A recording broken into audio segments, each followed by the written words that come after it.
Evangelio de nuestro Señor Jesucristo según San Lucas. Gloria a ti, Señor. Un día en que Jesús oraba a solas y sus discípulos estaban con él, les preguntó: ¿quién dice la gente que soy yo? Ellos le respondieron: unos dicen que eres Juan el Bautista, otros Elías, y otros algunos de los antiguos profetas que ha resucitado. Pero ustedes, les preguntó, ¿quién dicen que soy yo? Pedro, tomando la palabra, respondió: tú eres el Mesías de Dios. Y él les ordenó terminantemente que no lo anunciaran a nadie, diciéndoles: el Hijo del Hombre debe sufrir mucho, ser rechazado por los ancianos, los sumos sacerdotes y los escribas, ser condenado a muerte y resucitar al tercer día. Palabra del Señor. Gloria a ti, Señor Jesús. Los invito a tomar asiento. Bueno, muy queridos hermanos, antes de entrar ya propiamente en la reflexión de la palabra, ¿no? Agradecer la presencia de todos ustedes, ¿no? Es lindo ver el templo lleno, es lindo ver hermanos de aquí, de la casa, de la comunidad, pero también hermanos que han venido de otras comunidades. Y esto es muy lindo, no solo para nosotros los de San Jorge, porque los recibimos y en esta tarde se agranda la familia, sino a mí me pasa también cuando por X razón me invitan o me toca ir a celebrar a otro lugar y ahí me encuentro con una comunidad que no conozco, o por lo menos a muchos no los conozco en esas ocasiones. Y entonces uno piensa en base a eso, no importa la parroquia a la que pertenezcamos, o importa poco, no digo que no importe, pero importa poco del lugar de que vengamos. Lo que sí importa es la conciencia de saber que a los ojos de Dios todos somos su única familia. Todos somos sus hijos, por consiguiente todos somos hermanos. Vengamos de donde vengamos, de la procedencia que traigamos. Y eso es un motivo de alegría, de gozo, pero también es una responsabilidad, ¿no? Una responsabilidad en el sentido que nos compromete a aceptar al otro, aunque no lo conozco, o aunque venga de otro lado, o yo vaya a donde sea, en el nombre del Señor, porque Él es mi hermano, porque está consagrado por el mismo bautismo que estoy consagrado yo. La palabra de Dios, Pablo lo dice, hay un solo Señor, hay una sola fe, hay un solo bautismo, un solo Dios y Padre, y entre todos ustedes son hermanos. Y eso es hermoso. Cuando eso lo vamos madurando desde la fe, con esa capacidad, ¿no?, que nos da Dios de abrir el corazón, de dilatar un poco la vida, el alma, para dejar caer prejuicios, para dejar caer... Miren, las diferencias las pone el hombre. Los que ponemos diferencias, sea de lo que sea, es el hombre, ¿no? Inclusive yo me animo a decir, y lo he dicho más de una vez, cuando vino Jesús anunció el reino, Él no dijo: yo instituyo una religión que tiene que ser esta. Él dijo: yo quiero una iglesia. Y le dijo a Pedro: sobre vos, Pedro, edificaré mi iglesia, como la cabeza, como, digamos, el vínculo visible del cual todos, al mirarlo a Pedro y a sus sucesores, por ejemplo, estamos llamados a la unidad. Él nos llama a la unidad, Pedro nos llama a la unidad en la caridad, es decir, en el amor. Pero yo no dije, Jesús no habló de religión. Eso vino después con el paso del tiempo, porque muchos de ustedes bien saben que en definitiva la palabra religión viene de religar, es decir, brota de algo que es propio de la identidad más profunda del ser humano. Religar, es decir, la necesidad que el hombre tiene de volver a ligarse con su origen. De Dios venimos, a Dios volvemos. Y en este mientras tanto de nuestra peregrinación del día a día en este mundo, donde vivimos nuestra vocación, nuestra misión cotidiana, va el hombre sintiendo, vamos sintiendo, y esto desde época inmemorial, ¿no? Este deseo de Dios. Por supuesto que antaño, cuando Dios todavía no se había revelado como lo conocemos hoy, ¿no? El hombre aún así era religioso y por eso buscaba algo que lo identifique con ese ser superior al cual él se sentía llamado y del cual él se sentía atraído, ¿no? Las religiones antiguas, ¿no?, adoraban al fuego, adoraban a la naturaleza, a los astros, aquello que consideraban sobrenatural.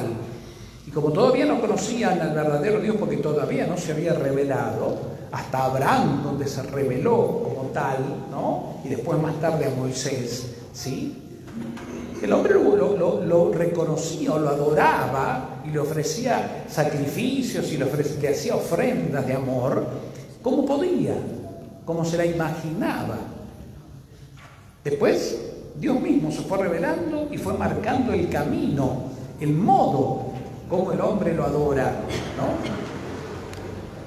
Y el culmen de la revelación, donde ya Dios se mostró como tal y no hay más manera de mostrarse, porque Dios dice, ¿qué más quieren que les diga de mí?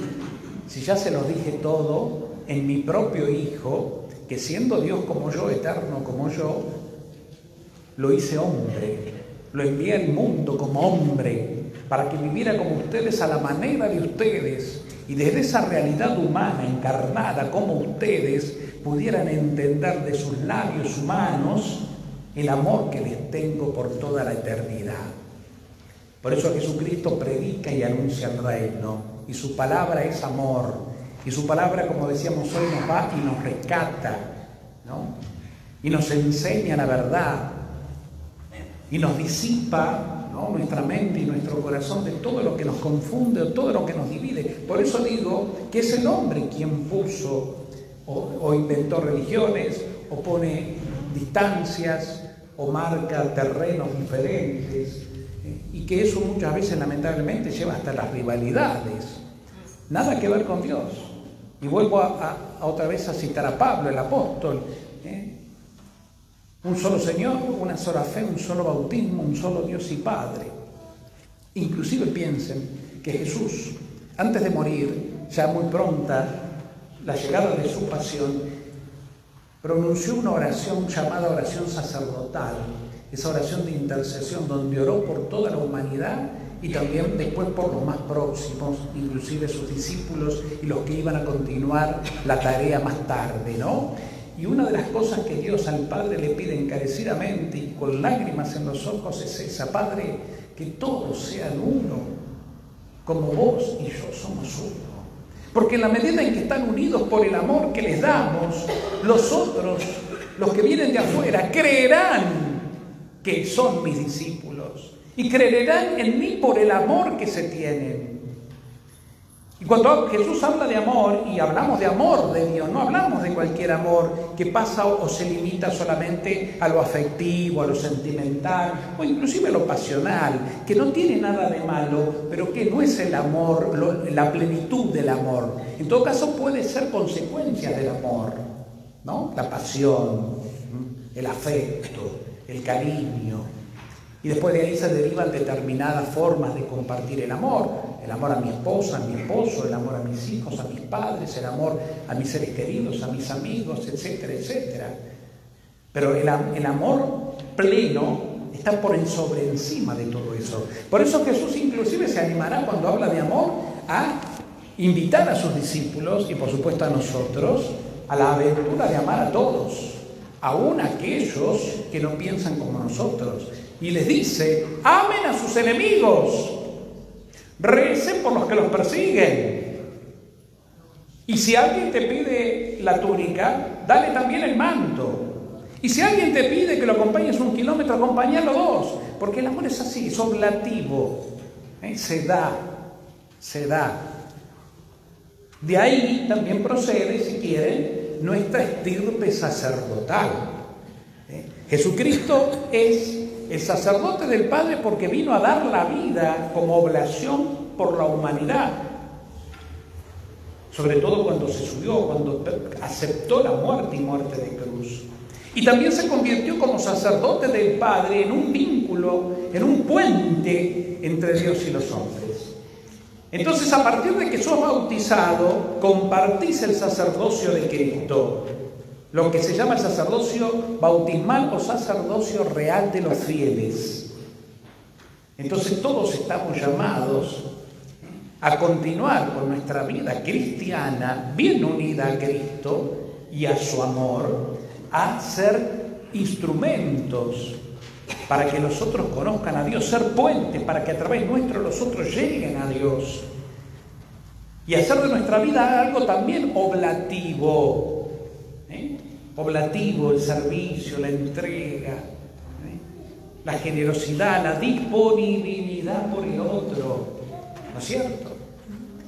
Y si vamos a las lecturas entonces, entrando ya un poco en el tema de hoy, venimos escuchando estos días de semana la primera lectura que está tomada del libro del Eclesiastés. Es un bello libro, por supuesto muy antiguo, que forma parte de los libros sapienciales, que es un grupo de libros del Antiguo Testamento, donde están incluidos también el libro de los Salmos, el libro, hay varios, son un grupo de libros y se llaman sapienciales porque justamente están llenos de sabiduría, de sapiencia.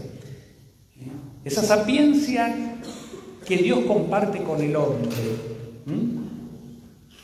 Y fíjense ustedes, ayer, por ejemplo, el capítulo anterior, que es casi el comienzo del libro del Eclesiástico, hablaba de un texto muy conocido, ¿no? De hecho, hasta se hizo Box Day, todos conocen más o menos, ¿se acuerdan de Box Day? Cuando ese grupo cristiano escribió la Biblia, ¿no? Hay uno de sus temas que se llama Libros Sapienciales, y este dice: de sol a sol labrando tierra, tendrás tu pan, todos los ríos van al mar, pero eso nunca se llenará, etcétera, etcétera. Bueno, está tomado, está inspirado justamente en esto, ¿no? Y fíjense, ayer decía este primer versículo, o mejor dicho, el primer capítulo, vanidad de vanidades, todo es vanidad, dice el Eclesiastés, este sabio que escribió el libro. ¿Qué significa? Parecería ser un libro muy pesimista, porque dice: ¿de qué le sirve al hombre esforzarse tanto y trabajar de sol a sombra y aquello y lo otro, si en definitiva viene del mismo lugar y termina siendo polvo, ¿no? Y hoy completa con esto, ¿no? Hay un tiempo para cada cosa, dice hoy el capítulo 3, un tiempo para cosechar, otro tiempo para sembrar, para cosechar, para nacer, para morir, para matar, para sanar, para demoler, para edificar, para llorar, para reír, etcétera, etcétera, etcétera. Es un libro que tiene una raíz, digamos, realista desde el punto de vista terrenal. Es la realidad. El tiempo pasa y muchas cosas pasan, e inclusive hasta, fíjense, si lo traemos a nuestra vida, fíjense en las modas, ¿no? Porque ya pasamos los 50, hoy vemos que hay modas que cuando era yo chico estaban de moda, después dejaron y vuelven. ¿O no? Sí. Entonces parecería que todo tiene, ¿no?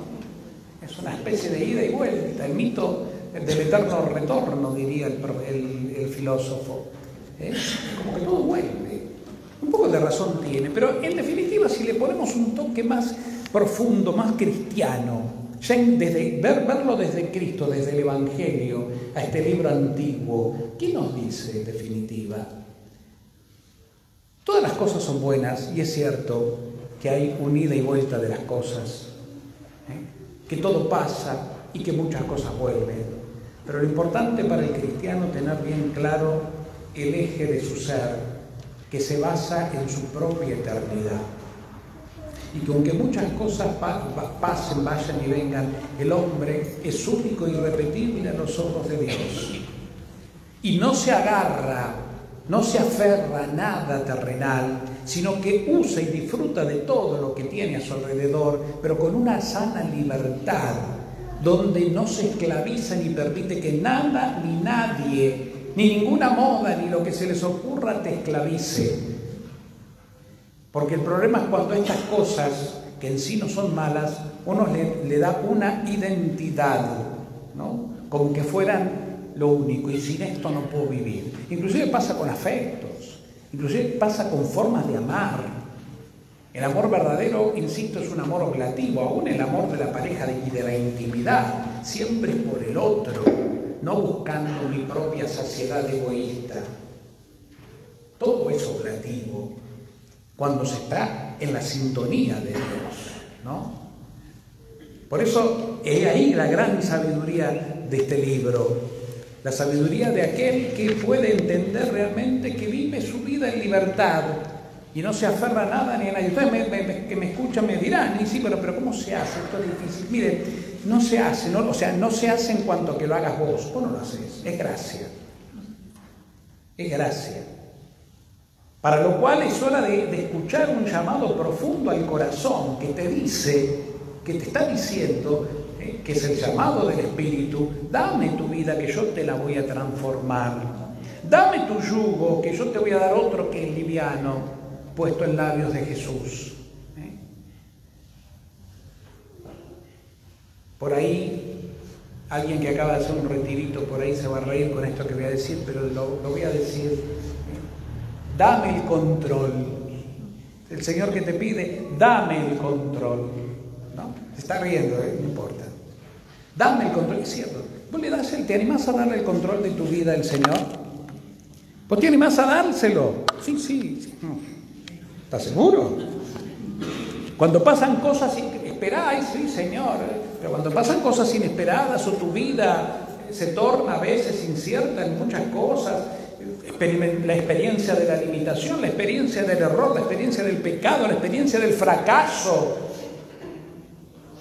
la experiencia límite que es propia de este tipo de vida o de esta vida terrenal, porque somos limitados.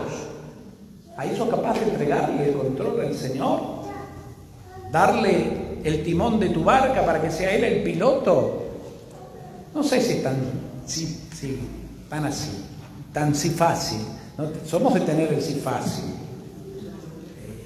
Y está bueno que lo digamos, que sí, como una expresión de deseo, si quieren. Pero no es tan fácil entregarle el timón al Señor, entregar el control a Él, para uno vivir más realmente en paz, más suelto, más relajado,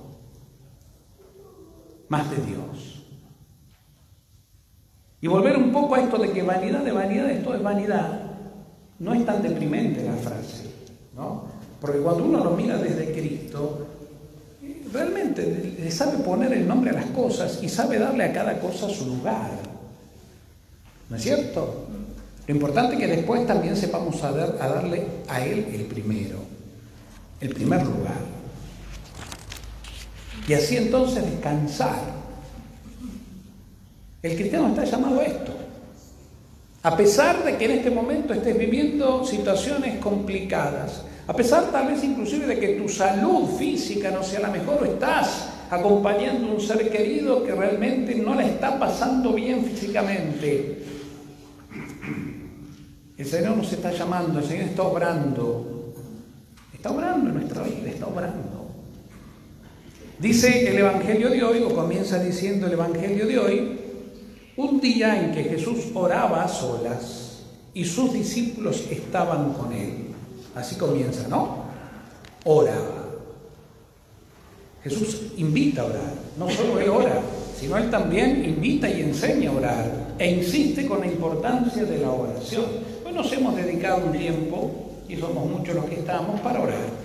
Hemos venido aquí al templo, al lugar santo, en presencia del Señor. Él está aquí.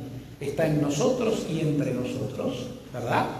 Y de hecho nos habla en su palabra, y dentro de un momento será presente para compartir su propia mesa, entregándose Él como el propio alimento, el pan vivo bajado del cielo. Pero Jesús oraba. ¿Y cuál era la oración de Jesús? ¿En qué consiste la oración de Jesús? y que es la base de toda oración, encontrarse con el Padre, con el afecto del Padre, ir al encuentro silencioso y contemplativo con ese Dios que me habita. Por eso no hay un lugar específico para orar. Ciertamente que hay lugares más apropiados, ¿no? Un templo, por ejemplo, ante el sagrario, por ejemplo. Pero no siempre yo puedo venir al templo en la semana, por ejemplo. Pero sí tu casa o aquel lugar donde te sea más cómodo puede ser el lugar apropiado para que vos ahí te escapes un poco de todo lugar, de todo ruido, y simplemente apagando todo, cierres tus ojos, respires profundo y le digas: Señor, aquí estoy, aquí estoy, en vos confío y me entrego. Acá estoy, Señor. Vos sabés todo lo que hay en mi corazón, vos sabés lo que vengo viviendo este día, vos lo sabés todo, vos sabés también de mis sueños, de mis alegrías, de mis anhelos, de lo que me hace feliz. Señor, acá estoy. Porque después de todo esto tan hermoso que me hace feliz, mis hijos, verlos crecer, mis nietos, ¿no? Las abuelas pueden hablar mucho de eso, aunque ahora a veces tienen que ser más que abuela, madre, demás, porque la madre trabaja y las abuelas no van de aquí para allá. Todo eso, pero todo eso también es pasajero. Hay algo que lo sostiene de fondo, hay algo que me sostiene de fondo y que le da pleno sentido a mi vida y que solo se percibe por una acción del Espíritu Santo. Y esa acción del Espíritu Santo, que es el Dios que me habita, se da en esos momentos de silencio. Yo siempre pienso, por lo menos me sale así expresarlo, que Jesús, cuando los evangelios nos dicen pasó largo tiempo en oración o pasó toda la noche a solas con su Padre, es como que Jesús necesitaba en su gran actividad que tenía, porque donde iba lo seguían multitudes, montones de enfermos que le llevaban para sanarlos, enseñaba de aquí para allá, vamos a otro lugar a predicar el reino, no se estableció en un solo lugar, era un misionero. Y allí lo llevaba a sus discípulos, que de Cafarnaúm a Galilea, que de Galilea a la Decápolis, que de la Decápolis subir a Jerusalén, que de Jerusalén a Cefarea, etcétera, etcétera, etcétera. Vamos a Samaria, vamos a visitar en Betania a Lázaro y sus hermanas. Jesús era un andariego, porque Jesús sabía que tenía que andar con sus discípulos anunciando el reino. La inquietud de que todos se enteraran. Pero lo esencial de todo esto, ¿y dónde sacaba esas fuerzas? ¿Y dónde renovaba su ministerio aún ante un montón de persecuciones y contradicciones y un montón de gente, aún del grupo de los propios discípulos, que no lo entendían y que murió dando la vida solo porque no lo entendieron? Sin embargo, Jesús, ¿dónde encontraba el sentido de todo eso? ¿Dónde encontraba la fuerza? ¿Dónde encontraba la luz? En su Padre. En esos momentos donde yo me imagino, así por decirlo de alguna manera, es como que se recluía, se escapaba de todo y volvía de alguna manera al seno de la Trinidad, de donde había bajado y se había encarnado. Ahí estoy, papá, acá vengo, papá. Necesito estar con vos, necesito descansar en tus brazos, papá. Estoy cansado, porque Jesús era hombre. Me siento solo, me siento incomprendido, me siento en peligro, porque sé que las autoridades religiosas no me entienden, es más, quieren matarme, se confabulan contra mí. Y yo sé que muchos padres que han recibido de mí sanación y liberación van pronto a pedir que yo sea crucificado. Porque Jesús todo eso lo entendía, lo percibía. Por eso, papá, te necesito estar con vos. Necesito descansar en este silencio prolongado de noches enteras. Sus discípulos muchas veces a la madrugada lo buscaban. ¿Dónde te metiste? Y cuando lo encontraban, ¿dónde estuviste? La gente te busca. Había estado toda la noche a solas con su Padre. Hermanos queridos, lo que quiero decir con todo esto, que esto que Jesús hizo es lo que tenés que hacer vos, lo que tengo que hacer yo, lo que tiene que hacer un todo cristiano, porque ahí brota la esencia, la identidad, la conciencia de lo que realmente yo soy. Hijo amado de Dios Padre, redimido por la sangre de Cristo, purificado, perdonado, sanado y liberado de todo mal. Para el que cree, no hay condenación. Basta de culpas. Basta de culpas. Basta de seguir arrastrando antiguos pecados y dándote manija por eso. ¡Basta! Y aunque a veces te sientas agredido, incomprendido o solo, no estás solo. Y es muchas veces mejor un buen rato de silencio que entrar en discusiones que no llevan a nada. Hoy todo el mundo quiere ser más y por eso cualquier palabrita lleva a discusiones que terminan a veces trágicamente, porque el demonio está ahí. Inclusive también, cuidado, el silencio. Hay un dicho maravilloso que dice: sos dueño de las palabras que callás y esclavo de las que pronunciás. Sos dueño de las palabras que callás y esclavo de las que pronunciás. Ojo, esto es sabiduría, no porque la tenga yo, porque brota también de la palabra. El silencio, la escucha. Y aunque a veces el hombre viejo que está, ¿no?, tibio y diga, no, me lo voy a contestar, a mí me pasa, ¿y a quién no? A se la dice, en cualquier momento se la aplasto. Y te la deja picando y la tentación del gol está. Gol, te la clavé de ángulo. Y sí. Pero bueno, en definitiva es el hombre viejo. Y ese hombre viejo que tiene que ir dándole lugar, ¿no? Le damos la bienvenida ahí al diácono de la diócesis que quiera compartir la Eucaristía un poquito más tarde porque viene de trabajar. Los diáconos trabajan, a diferencia de los curas, ¿ven? Por eso pobre llegan a laburar. Bienvenido.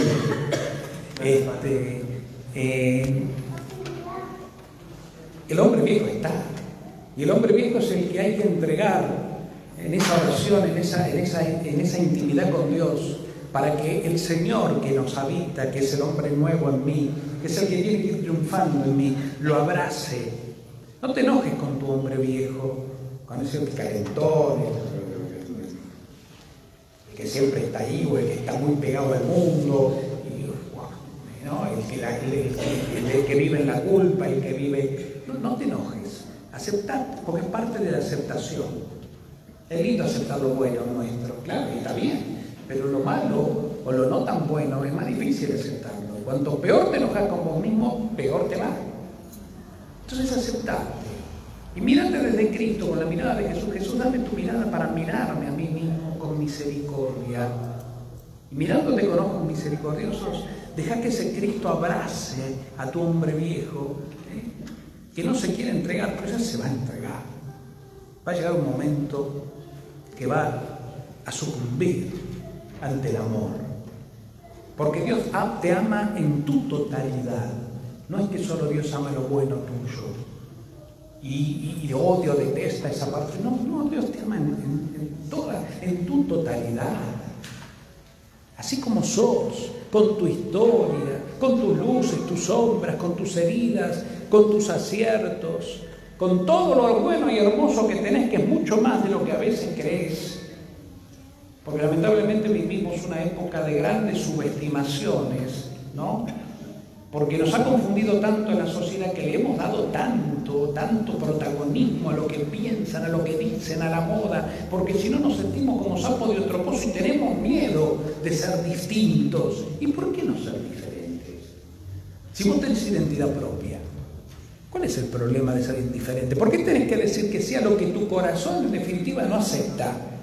Porque todos lo hacen, porque todos lo dicen. ¿Ven? Y eso lleva a una profunda angustia, a una profunda desilusión con uno mismo. Y es lo peor que te puede pasar, porque esa experiencia de una profunda desilusión con vos mismo te lleva a depresión, a tristeza, a insatisfacción, a no encontrarle sentido a la vida. Ese es el problema. Y el Señor vino a rescatarte de todo eso. Él dio la vida para sacarte todo, no solo para hacerte hijo de Dios y heredero de la gloria, sino para que aquí, mientras tanto, descubras ese amor y vivas de una manera diferente. Por eso decía, hablan las palabras justas y necesarias. Eso ya lo decía San Martín, el general, en sus máximas. ¿Se acuerdan? A su hija, Merceditas. Hija, habla lo justo y lo necesario.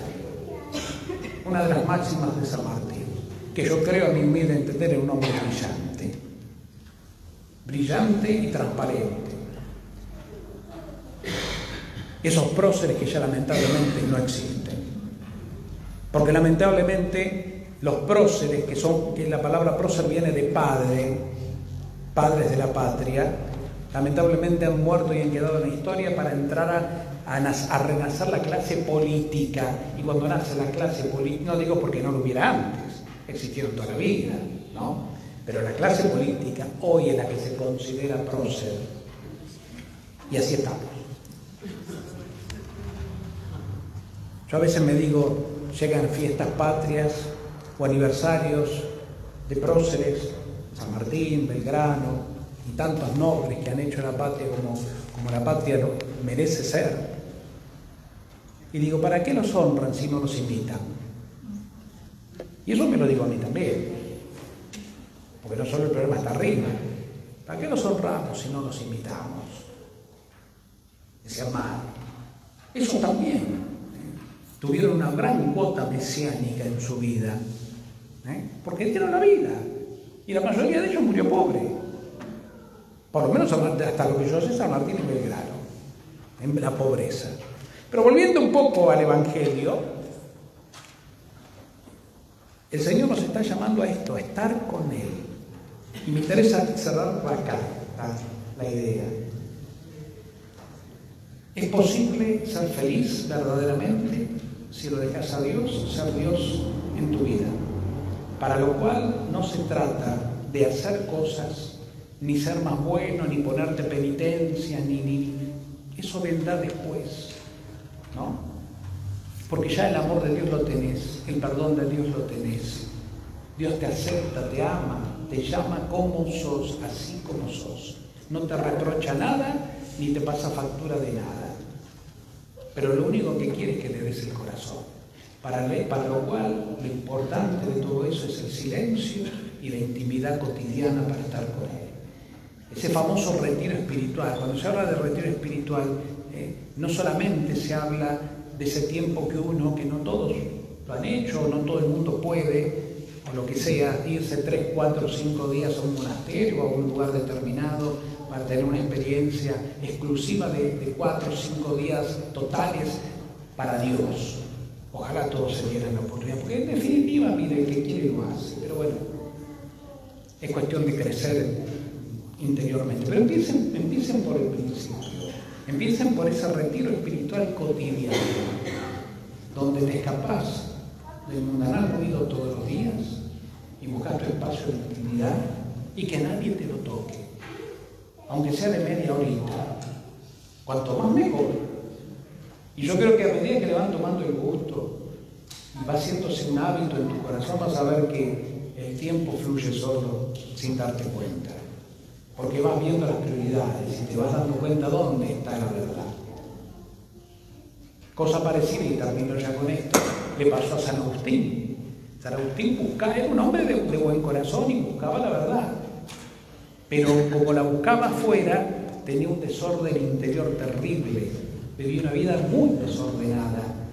Y dicen que su madre, Santa Mónica, una gran santa mamá, oraba hasta con lágrimas por su hijo y la conversión de su hijo, para que encuentre el verdadero camino. Y dicen que en una ocasión San Agustín, ya cansado de ir por todos lados y de la amargura de la promiscuidad y del pecado, etcétera, etcétera, entró a la iglesia, fue a llorar a la iglesia, como se le dice ahora, andá a llorar a la iglesia.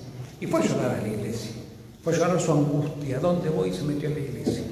Y ahí lloraba su angustia de su vacío, de su tristeza, de su incertidumbre. Y en ese momento estaba predicando en una misa un gran obispo santo también, que fue Ambrosio. Y estaba hablando de estas cosas. Y el Señor, que tiene sus tiempos, sus formas,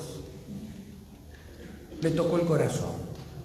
Y él empezó a escuchar y sintió que dentro de él le salió un fuego de amor y un aire nuevo, como dice, acá está, esto es lo que estoy buscando. Claro, una palabra escuchada, un corazón humillado, el Salmo lo dice, un corazón humillado y quebrantado, Señor, tú no lo desprecias. Quebrantó su corazón. Quebrantó su corazón en el llanto y se fue a entregar. El Espíritu lo llevó, obviamente, ¿no? Y ahí, escuchando a este santo pastor, el Señor le habló y comenzó a entender realmente paulatinamente. Y ahí empezó un proceso de conversión. Y llegó a ser obispo de Hipona, una ciudad africana. Y cuenta él mismo, él escribió un libro, escribió muchos libros, pero uno de ellos, el más conocido, es Las Confesiones, donde él confiesa su vida, el antes y el después del encuentro con el Señor. Y hay una frase que realmente es conmovedora, donde escribe como testimonio, hablándole a Dios: tarde te amé, hermosura tan antigua y tan nueva, tarde te amé. Por tantos lados te busqué, hasta que decidí de alguna manera detenerme en lo profundo de mi corazón y ahí te encontré. Qué cerca estaba de mí y yo qué lejos te buscaba.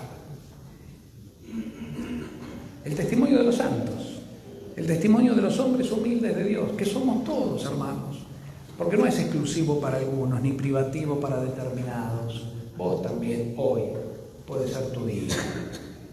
Y yo creo que lo está haciendo, si no, no estarías acá. Porque nada es casualidad.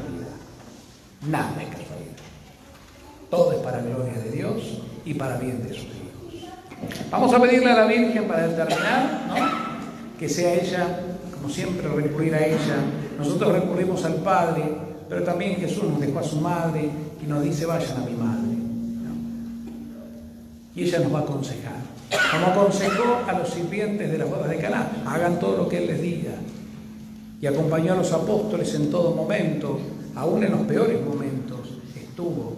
Por eso es madre de la iglesia, es madre de todos nosotros, pueblo de Dios. Entonces, ¿qué decirle si no? Mamá, acá estamos tus hijos en tu presencia también, alabándote y bendiciéndote y amándote y dejándonos amar por vos.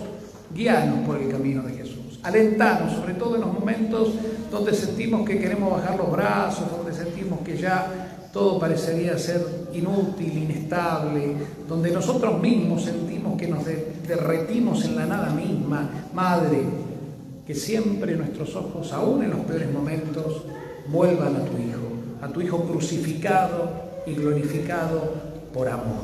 Porque el poder de la cruz, el poder del crucificado, de este hombre ahí, desnudo y desangrado por amor, emana un poder de eternidad, de liberación y de sanación para tu alma, que realmente nada ni nadie te podrá arrebatar.